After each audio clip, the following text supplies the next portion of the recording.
A 2019 Ford Escape rolled into a shop in Tulsa with 58,000 miles on it.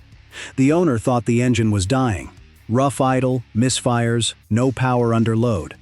The shop pulled the intake manifold and found carbon deposits a quarter-inch thick, caked on the back of every intake valve, solid. Baked on like calcium in an old kettle. The cleaning bill was $1,400. The engine had nothing wrong with it. The valves were fine, the rings were fine, the block were fine. Every moving part was doing exactly what it was designed to do. And that is the part that should bother you, because the carbon wasn't a defect. It was a side effect of a fuel system Ford chose on purpose. They knew it would happen. They chose it anyway. And you're going to hear exactly which design trade-off sits at the very top of this list, and who it was actually made for, at the very end. Here's what most people get wrong about modern car reliability. You think you're buying a machine built to last. You're not. You're buying a machine built to pass a federal test cycle, and those are two completely different engineering targets wearing the same sticker price. My name's Walt Renner. I spent 41 years fixing machines with motors in them. My father Otto opened the shop in 1958, and I ran it until I couldn't get parts anymore. No manufacturer sends me cars. Nobody's paying me to say any of this. I just got tired of watching people blame themselves for failures that were engineered into the machine before it left the factory. 21 features. All design decisions, not defects. Each one trades your long-term reliability for something else. And the question you should be asking is, who was that trade-off made for? Number 21. Gasoline direct injection.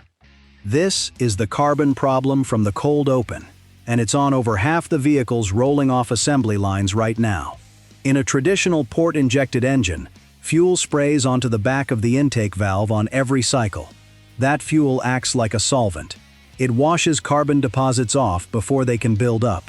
Engineers knew this for decades. It was a free cleaning system baked into the design. GDI moved the injector inside the combustion chamber. Fuel never touches the intake valve anymore, so oil vapor from the crankcase ventilation system lands on those valves, bakes on from engine heat, and hardens into calcium-like deposits that choke airflow. So I went looking for who'd actually documented how fast this happens, and Automotive Test Solutions had already published the data. On some GDI engines, drivability problems start at 15,000 miles, not 150,000. 15,000. Why did they do it? GDI gives you roughly a 3 to 5% fuel economy improvement and lower tailpipe emissions on the EPA test cycle. That number matters to the manufacturer because it keeps their fleet average inside the CAFE compliance window. It doesn't matter to you at 80,000 miles when you're paying for a walnut blast cleaning that costs more than a set of tires. Toyota saw this coming. Their D4S system uses both GDI and port injection together, so you still get the valve washing. Most manufacturers chose not to. That should tell you something about who the efficiency number was for. Number 20. Turbo downsizing. 10 years ago, your midsize sedan had a naturally aspirated 2.5-liter four-cylinder or a 3.5-liter V6. Now it has a turbocharged 1.5-liter. Same horsepower on paper, but the turbo is running constantly to make up for the missing displacement.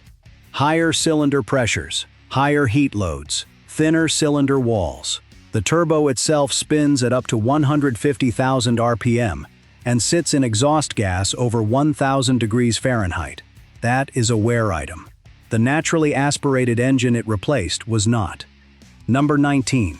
The CVT transmission. Consumer Reports data shows CVTs carry a failure rate roughly double that of conventional automatics inside 100,000 miles. A CVT replacement runs $4,000 to $8,000. The reason manufacturers love them is the same reason they chose GDI. The CVT lets the engine sit at its most fuel-efficient RPM during the EPA test cycle. It optimizes for the test. Your commute through stop-and-go traffic, where CVT fluid overheats and the belt wears fastest, is not the test. Number 18. Electric water pumps. A belt-driven water pump is a spinning impeller on a sealed bearing. It runs whenever the engine runs.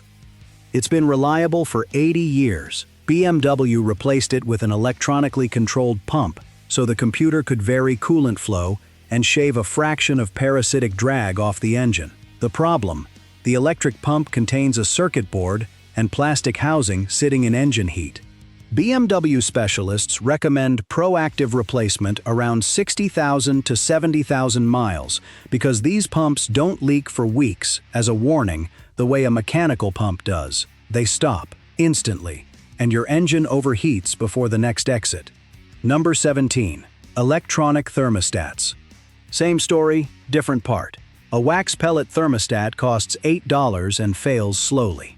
An electronically actuated thermostat gives the ECU control over warm-up speed for faster catalyst light-off and emissions compliance. It also adds a circuit board to a part that lives in 200-degree coolant. When it fails, it typically fails stuck, and technicians report it often goes out at the same time as the electric water pump, since both sit in the same thermal environment. That cluster was about the parts they electrified or downsized to hit an efficiency target. The next anchor is where the real cost hides, because it's not the part that fails, it's the thing the part does to everything around it. Number 16. Timing chain stretch. This is a $3,000 to $5,000 repair on most vehicles. The timing chain connects the crankshaft to the camshafts, and if it stretches far enough, your valve timing goes wrong, and on an interference engine, a piston can strike an open valve. That's not a repair. That's a new engine. Here's the mechanism most people never hear about. The chain doesn't actually stretch. The pins and bushings inside the links wear down, which increases the total chain length. And the number one accelerant is soot buildup in your motor oil. Soot particles lodge between those pins and act like microscopic sandpaper. Which engines produce the most soot in their oil? Turbocharged GDI engines, the same ones from entries 21 and 20. The API knew this was a problem.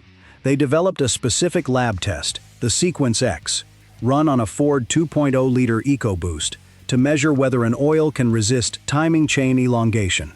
The pass-fail threshold is 0.085% elongation after 216 hours. So the manufacturer chose GDI and turbocharging for fuel economy. That choice increased soot in your oil. That soot accelerates timing chain wear. And the chain replacement is a job that requires pulling half the front of the engine apart. The chain isn't the problem. The chain is the victim of 3 other decisions that came before it. You were right to be suspicious when they told you the timing chain was lifetime. Nothing attached to a turbo GDI engine is lifetime. Not anymore. Number 15. Active grille shutters. Motorized flaps behind your front grille that close at highway speed to reduce aerodynamic drag by about 2%. They're computer-controlled, exposed to road debris, salt, and ice. When they fail stuck closed, your engine overheats. When they fail stuck open, you lose the efficiency gain that justified installing them. Replacement runs $400 to $1,200 including recalibration, and the front bumper cover usually has to come off to access them. Number 14. Plastic intake manifolds. Aluminum intake manifolds weigh more and cost more to cast. Plastic ones are lighter, cheaper, and help hit weight targets. They also crack from heat cycling, vibration, and age. When the crack runs through a coolant passage, coolant leaks into the engine internally. No puddle under the car. Just a slow disappearing coolant level, milky oil, and eventually a warped head. Number 13. Cylinder deactivation. GM's active fuel management and dynamic fuel management systems shut down cylinders under light load to save fuel. The lifters that do this are complex, oil pressure-dependent mechanisms operating thousands of times per minute. GM has documented lifter failure rates high enough to issue technical service bulletins covering multiple engine families. The repair involves pulling the cylinder heads to replace collapsed lifters. That's a $3,000 to $4,000 job to fix a fuel economy feature on an engine that didn't need it to run. Number 12. Start-stop battery demands. Auto start-stop requires an AGM or EFB battery rated for deep partial discharge cycling, not a standard flooded lead acid. A standard battery installed in a start-stop vehicle can fail within months. The AGM replacement costs 2 to 3 times what a conventional battery costs, and most start-stop vehicles require electronic battery registration after replacement so the charging system recalibrates. Skip the registration, and the car manages the new battery using the old battery's degraded profile. Nobody tells you this at the parts counter. Now, everything so far has been a technical weakness. The part was fragile, or the system was complex, or the fluid wore out faster than they told you. This next one is different. This next one is a design that was sold to you as performance, and it was never built for how you actually drive. Number 11. Dry dual-clutch transmissions. Ford's DPS-6 PowerShift transmission went into the Focus and Fiesta starting in 2011. It's a dry dual-clutch design. 2 clutch packs, no torque converter, no cooling fluid on the clutches. The promise was manual transmission fuel economy with automatic transmission convenience. The reality was shuddering from a cold start, hesitation pulling into traffic, and clutch packs wearing out at 30,000 to 40,000 miles in stop-and-go commuting. A dry clutch has no fluid bath to absorb heat. Every time you creep through a parking lot or crawl in traffic, those clutch surfaces are slipping against each other with nothing to cool them. Ford's own internal documents, which came out during litigation, showed engineers flagging durability concerns before the transmission went to production. The trade-off was about CAFE compliance. A dry DCT has lower parasitic losses than a wet DCT or a conventional automatic because there's no fluid being pumped through the clutch housing. Less parasitic loss means better fuel economy on the test cycle. The cost of that fraction of an MPG was a transmission that couldn't survive the way Americans actually drive, which is slowly, in traffic, with the air conditioning on. Here's the good news before the next one. Not every dual clutch is this.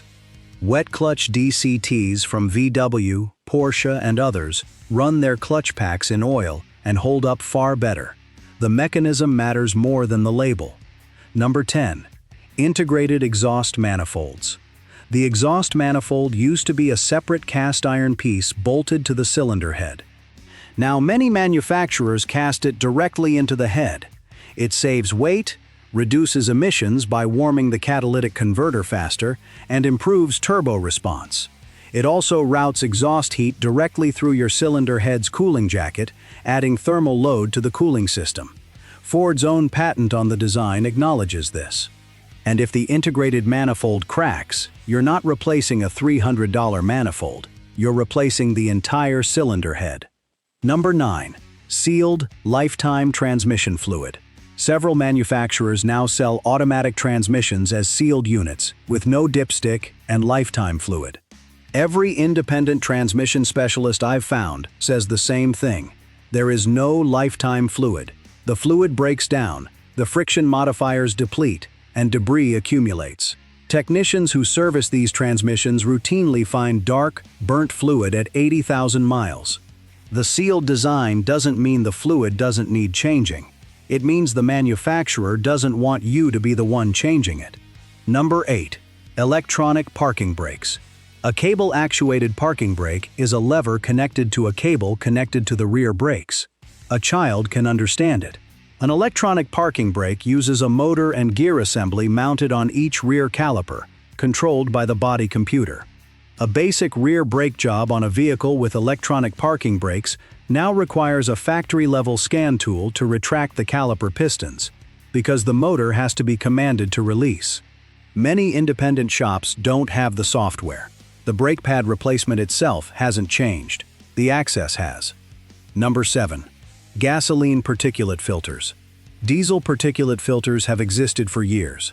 Now manufacturers are adding particulate filters to gasoline engines to meet Euro 6D and tightening EPA standards. Like a DPF, a GPF collects soot and periodically burns it off in a regeneration cycle. Short trips that never let the engine get hot enough for regen cause the filter to clog.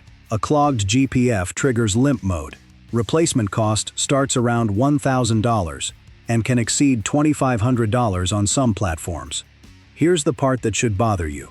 Every feature in that cluster, the sealed transmission, the electronic brake, the integrated manifold, the gasoline particulate filter, they all do the same thing. They take a job you or your independent mechanic used to do for $150 and turn it into a job that requires a dealer-level scan tool, a dealer-level part, or a dealer-level labor bill. And that is not an accident. Number 6. The CAFE compliance structure. Corporate average fuel economy standards require every manufacturer's fleet to hit a combined fuel economy average that rises every year. Miss it, and you pay a per-vehicle penalty to the federal government. For a company selling 2 million vehicles a year, 1 MPG across the fleet is worth hundreds of millions of dollars. That is why every single feature on this list exists. GDI exists because it adds 3 to 5% fuel economy to the test. Turbo downsizing exists because a smaller engine tests better on the cycle. CVTs exist because they hold the engine at peak efficiency during the cycle. Active grille shutters exist because they reduce aerodynamic drag by 2% at cruise speed. Cylinder deactivation exists because shutting down 4 cylinders during steady-state highway driving cuts fuel consumption on the cycle. Start-stop exists because the engine is off during the idle portions of the cycle. None of these features were built to give your car 200,000 trouble-free miles. They were built to give the manufacturer a passing score on the EPA's federal test procedure. And nobody is lying about this. The test procedure is public. The CAFE penalty structure is public. The engineering trade-offs are published in SAE papers. You just have to know to go look. The honest caveat: CAFE has also pushed real progress. Engines are more thermally efficient than they've ever been. Emissions are genuinely lower. The air is cleaner. I won't pretend that's nothing, because it's not nothing. What I will tell you is that durability was not the variable they optimized for. The test cycle doesn't run for 200,000 miles. It runs for about 30 minutes. Number 5. Mandatory premium fuel on turbocharged engines. A naturally aspirated engine designed for 87-octane fuel ran on the cheapest gas available and didn't knock. Many turbo engines now require 91 or 93 octane to avoid knock under boost. Some will run on 87, but the ECU pulls timing. You lose the power the turbo was supposed to give you, and over time, low-speed pre-ignition events on regular fuel can damage pistons. The manufacturer saved weight and displacement. You pay 40-60 cents more per gallon for the life of the car. Number 4. Aerodynamic underbody panels. The panels underneath modern cars are there for CAFE. They smooth airflow under the vehicle and reduce drag.